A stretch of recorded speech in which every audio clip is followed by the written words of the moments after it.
Cheryl. So glad you could join me this month to talk about cookies. Oh, I'd love some cookies. But this is a tech show. Why talk about cookies? Well, the kind of cookies we're going to be talking about today are those on the internet. Internet? What do you mean? There are cookies on the internet? Well, you know those little annoying pop-ups that you get when you go to a website? Yeah. And that little box says accept or privacy policy. Well, it's annoying, but they do have a purpose. When you hit accept, that website adds tiny files called cookies to your computer, and they aren't always the tasty kind. So with these cookies, they can get my personal information? Oh, that's really scary. Not always.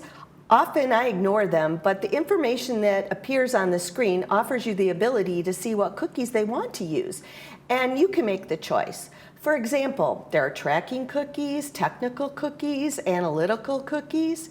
Technical cookies make the website work properly so that you have a good viewing experience. If you could just take an extra minute and choose to have them only install the ones you need in order to have the website work properly, that would be the best. So what type of cookies should I accept? I don't think I want any of them. Well, for example, if you're using a regular browser such as Google Chrome, hitting accept typically allows all the cookies to be added.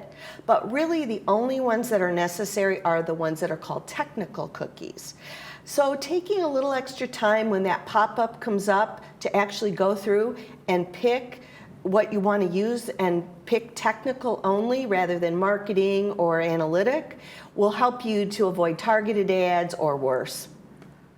Oh, thank you so much, Debbie.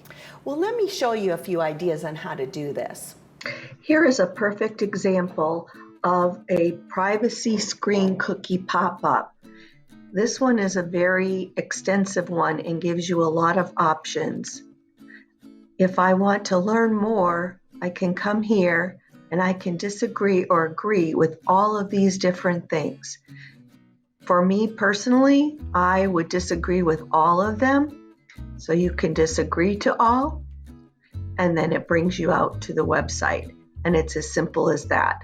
So I would suggest that you, at any time, make sure that you click for their privacy policy and set up any restrictions that you can.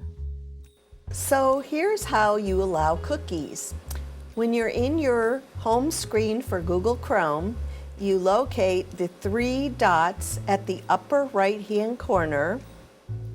You click that, you go down to the word Settings, click on Settings, then you would go over to Privacy and Security, and here's where you can go to Cookies and Other Site Data. If you don't want cookies, this is where you would allow the differences. So you'll see there's a lot of options here, but you need to make sure that you review them all when you're doing this, because this is important for privacy, as I just mentioned. So you can allow all cookies. That means that anytime you go to a website, that it will automatically allow the cookies. That doesn't mean that you're going to not still get the pop-up message and have to make a choice. But once you click and accept, it will allow all the different types of cookies as we discussed. Now, third-party cookies in incognito. I'm going to be talking about searching in a few minutes. So incognito mode will be something I cover there, but sites use cookies to improve your experience. So the technical cookies that we add, that we say yes to, that remembers things. Let's say you're shopping and you put something in your shopping cart. You can also block third-party cookies. Now, I highly recommend that you block third-party cookies. Blocking all cookies is not recommended because there are going to be some websites that just won't function without the technical cookies enabled. But you can also toggle and change clear cookies and site data when you close all windows. This would be something to do to secure your privacy. So you're going to click on that, and every time you close your windows, it should clear the cookies and site data for that specific website. If you don't do anything else with cookies, I would strongly recommend that you do this. Another thing that I enable is do not track requests with my browsing traffic. What that means is as I click through different pages, there's a little man in the sky looking at everywhere you click. So if you click do not track, it's going to tell you that that request will be included with your browsing traffic. So you want to make sure you read through this, but I would confirm it, and that way they're not going to see where you've been. Now, if you want to see all the cookies that you already have, this is where you can go through and individually allow certain cookies.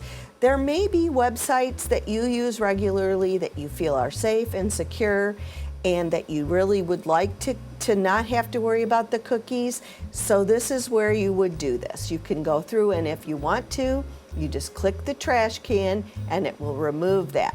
So for example, contacts. Your contacts in Google are what you use for your email and even in some cases on your phone. So you probably don't want to get rid of something like that. But if I don't know what something is, and I see this one, add symptotic. I don't have a clue what that is. So I'm going to click delete and it's gone. This one has 2 cookies. So I could go and I can see where it's storing the data. So it's locally stored data. This is a little complicated. So what I'm going to say is, I don't know who that is. I'm going to get rid of it. The worst thing that can happen if you get rid of something you needed is next time you go to that website, it's going to come up again and ask you to allow the cookies, and you can do so again. So you want to make sure that you go in and you always keep your privacy and security updated. This is an important area to always spend some time with. Most people just don't even think about this page or setting these settings. But if you want to be safe when you're on the internet and you want to avoid the cookies that you don't need, this would be the place to do that. And Cheryl, another really good habit to get into is clearing your browser history regularly. Most browsers allow you to clean out those old cookies. So if you want to get rid of your browsing history, which I also recommend, you would go to the same 3 dots, you would go to history, and this gives you your entire history. And if I want to clear my browsing data, I'll come over to the left-hand side. Now it's going to ask me what type of browsing. Now this is where you mentioned that you didn't want to have to get rid of your password. So one of the things you can do is you can get rid of the cookies, you can get rid of the browsing history, you could get rid of the images and files that use up some of your memory in your computer, and you can also pick the time range. Do I want to do it in the last hour all the way up to all time? Just know that whatever you decide to clear, you're going to, depending on which part you use, it could take a while.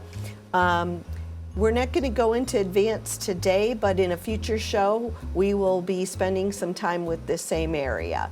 So that's as easy. Just clear your browsing history and clear it all. I'm going to clear data, and now it's just clearing it for the last hour.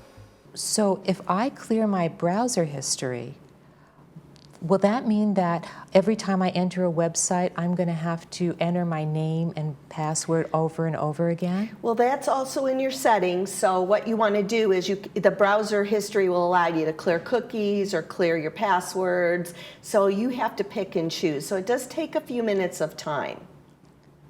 But you want to make sure that you don't leave any crumbs behind. So make sure to use that browser history. Okay, well, thanks so much, Debbie. You're welcome. Be sure to like and subscribe. Let's Talk Tech with Debbie.